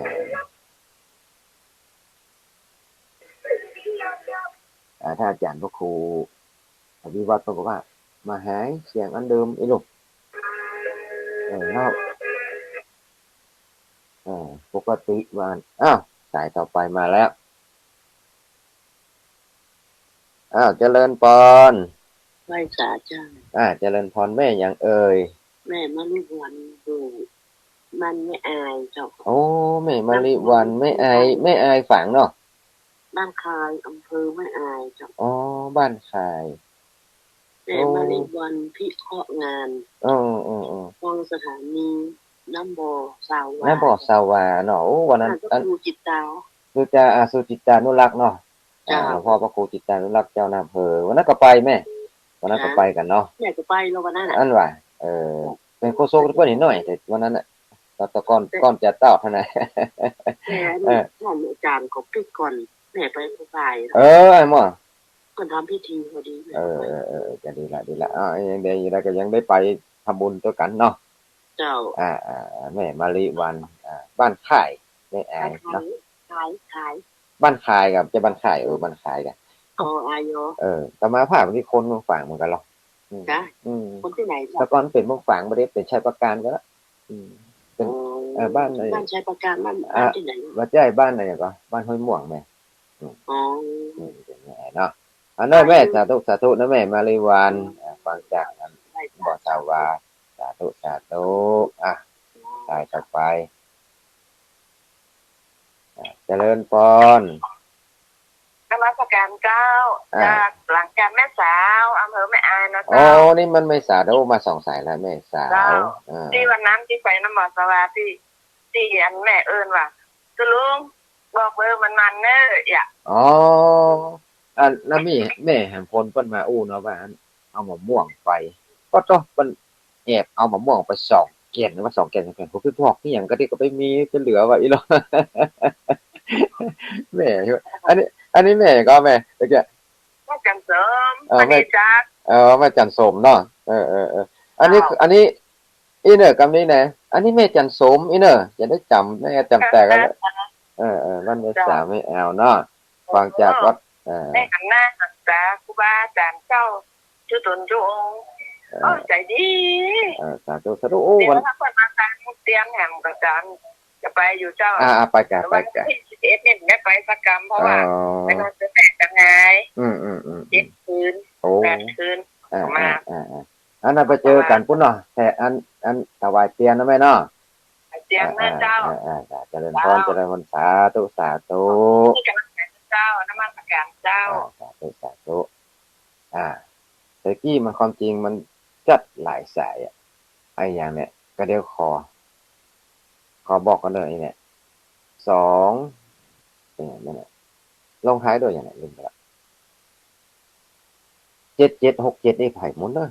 นะบ่ได้รับสายเนาะ7767เอาสายที่0827617767เนี่ยแม่นบ่7767เบอร์นี้ขอโทรมาครับมาละเนี่ยตะกี้บ่ได้รับเนาะละเจริญพรไม่สายเจ้าท่านแม่อย่างเอ่ยเนี่ยจะโจทย์เวลาคนนี้เนี่ย7767นี่จำไว้เด้อแม่อย่างก็แม่ติ๋มเนาะแม่ติ๋มบ้านอย่างแม่บ้านอุโมงค์ละปูนนี่เจ้าอุโมงค์เนาะอุโมงค์ละปูนเป็นไงแม่ท่านฟังจากขึ้นไหนแม่ฟังขึ้นของไปเห็นนี่เจ้าคุณไปเห็นชัดเจนเนี่ยแม่เนาะ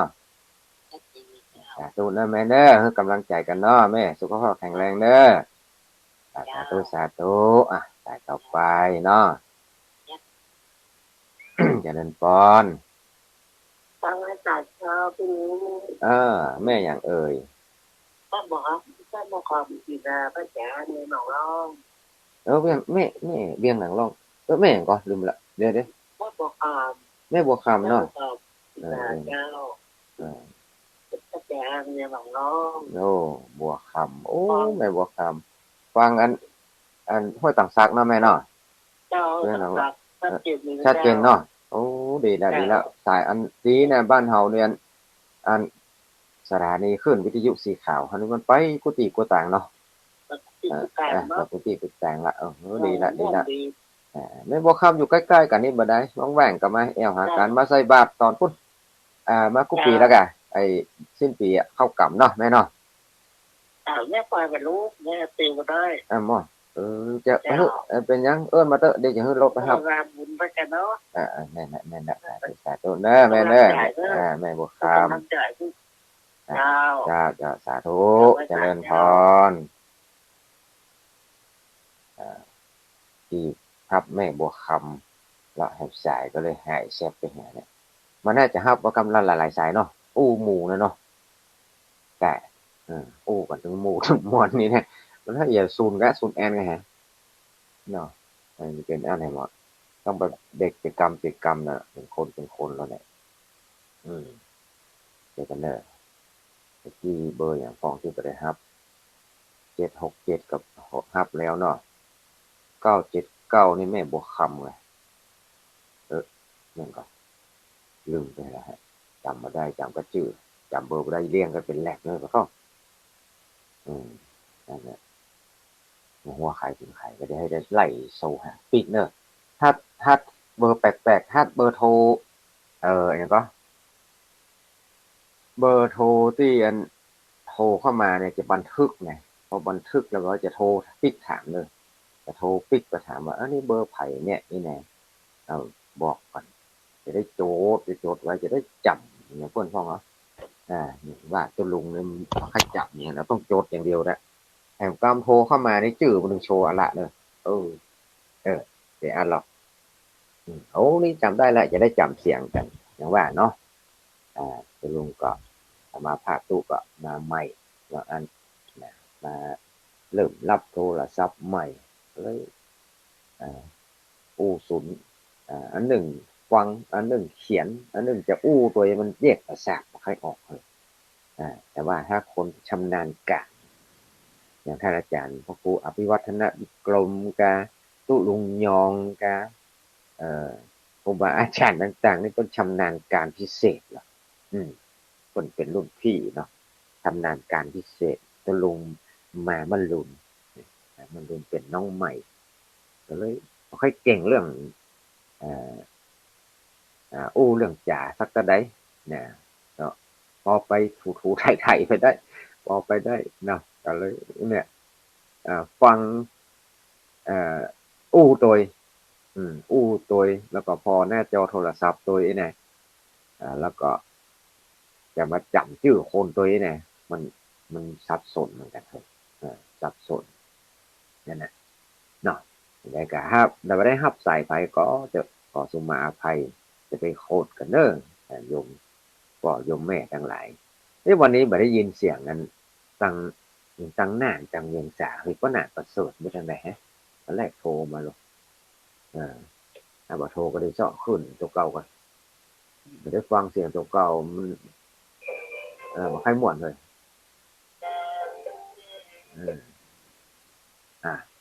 ละให้มาให้แม่นะ012นี่ถ่ายมุนเนอร์เจริญพรธรรมสการค่ะตุลุงอันนี้คนแนะนำตมาแล้วนี่จำได้พัฒนาค่ะบ้านเนี่ยอะไรก็บ้านเนี่ยก็พัฒนาก็ดอยน้อยพัฒนาค่ะก็ใกล้ๆนี่เองก่อนไม่ใช่ค่ะอยู่ตำบลหนองหานค่ะเหรอหนองหานสันทรายนะค่ะสันทรายบ่ล่ะแม่อย่างก็ชื่อแม่กรค่ะแม่กรกมลนี่แต่จำเสียงได้แล้วเนอะเพราะแม่กรเปิ้นอู้ไทยเนาะสมาก็เลยจำง่ายจำเสียงเลยเสียงเปิ้นจะหวานเสียงเปิ้นจะหวานเป็นเอกลักษณ์อยากพูดเมืองเหมือนกันนะคะมันจะมันจะเริ่มจะเกิมหน่อยๆเนี่ยจำได้ รู้จักว่าจะเริ่มจะเกิมนะ ดีค่ะเจริญได้ธรรมะดี สาธุสาธุนะแม่ก่อนวิภาก่อนก่อนกับมน ก่อนกำมลอย่าฮะ พิมพ์ในไลน์ก็มีนะคะอันเจริญ เหรอถ้า พิม มัน พ์ในไลน์นะคะที่หนูพิมพ์ที่อันตุลุงศักดิ์นะคะอ๋อกะเดี๋ยวจะไปค้นดูบันทึกเบอร์อันตู้ลุงไว้เรียบร้อยเนาะค่ะเนี่ยเดี๋ยวต้องบันทึก012นี่จำได้ละค่ะ2012เนาะค่ะใช่2012ค่ะ0821252012ค่ะแม่นจำได้มันอยู่ในเครื่องนี่แหละแต่เขาบอกว่าปราบเป็นเบอร์ไฟก็นี่จะใช้วิธีโทรปิกเนี่ยไผ่มีใดนี่มันบันทึกไว้เนาะค่ะลุงเจริญพรเด้อนะคะเจริญพรแม่กรกำมลเนาะสาธุเจริญพรเอาละคิดเด้อครับ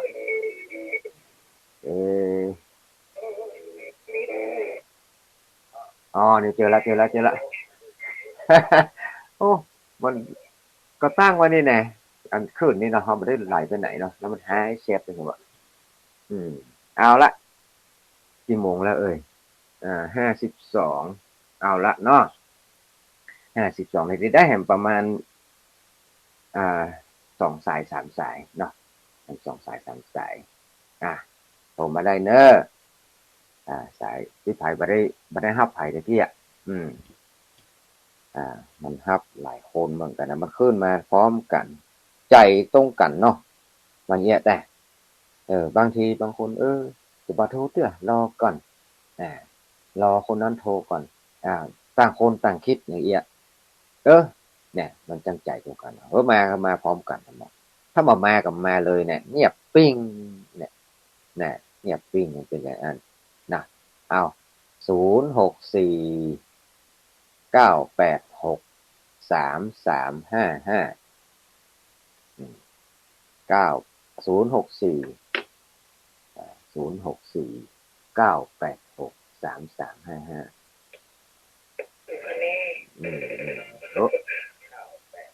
มันจะให้อย่าใกล้สถานีเพลงนะเลื่อนไปหน่อยเป็นเพลงวะเปิดทำกรรมเป็นเสียงเฮาเปิดทำกรรมเป็นเพลงวะต่อไปเนาะสายต่อไปไม่ใช่ขอโทษ0649863355เนี่ยเมื่อกี้ก็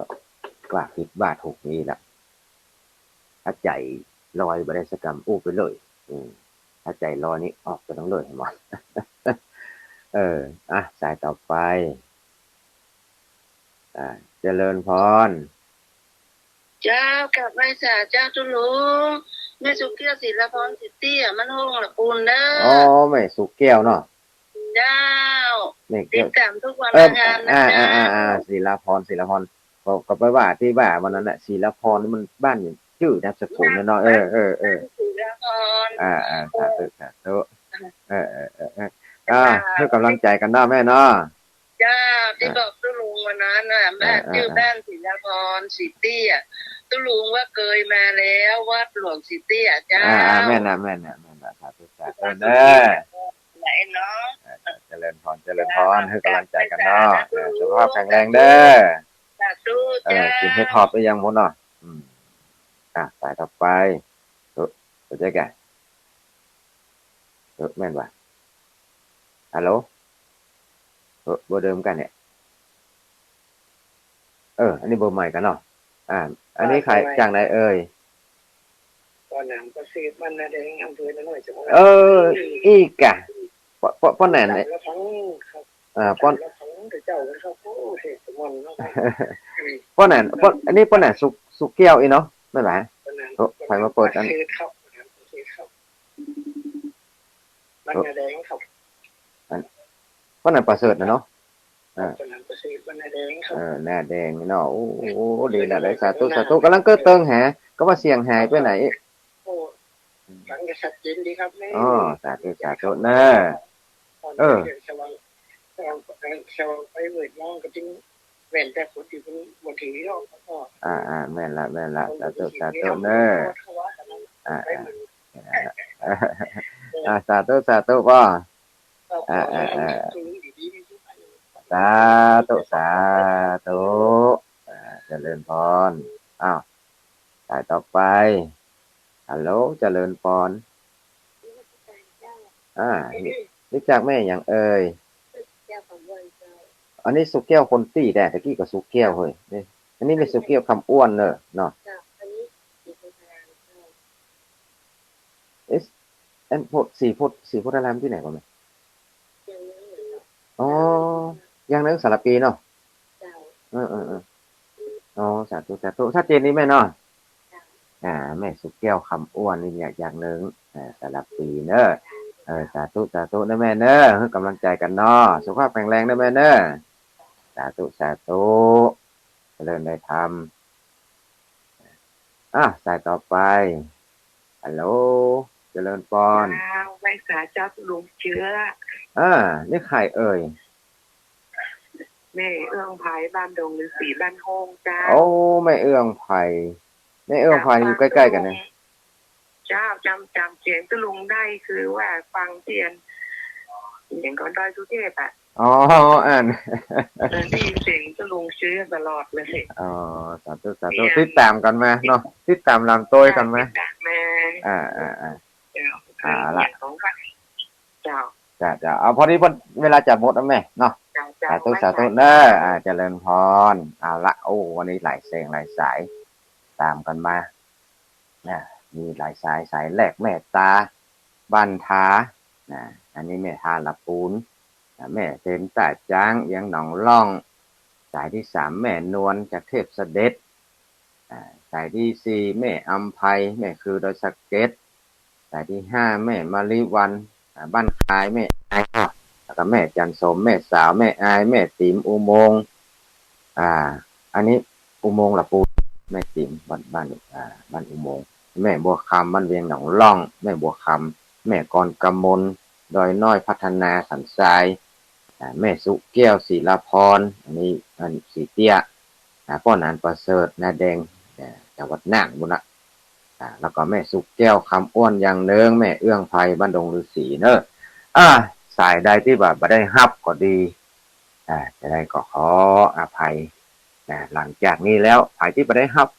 ไม่ได้ออกวิทยุหลังไมค์ก็ได้เนอะมาต่อหลังไมค์กันนี้มาแล้วใจสักกรรมนี่ไม่ได้โทรสักกรรมนี่เลยจะได้รู้จักกันไว้แล้วก็จะได้นำรายการวันอังคารหน้าก็มาฟังต่อก็ขอให้บรรดาคณะสัตยาทั้งหลายจงประสบแต่ความสุขความเจริญอายุมั่นขวัญยืนได้รู้อ่านธรรมขององค์สมเด็จพระสัมมาสัมพุทธเจ้าผู้คนจัตตารโอธรรมาวัฏันติอายุวันโนสุขังพระลังโยงพิจิตรพิษณุโลกพะเยาเชียงใหม่สุโขทัยเชียงรายแพร่แม่ฮ่องสอนเราเชิดชูชาติศาสตร์กษัตริย์และรัฐธรรมนูญ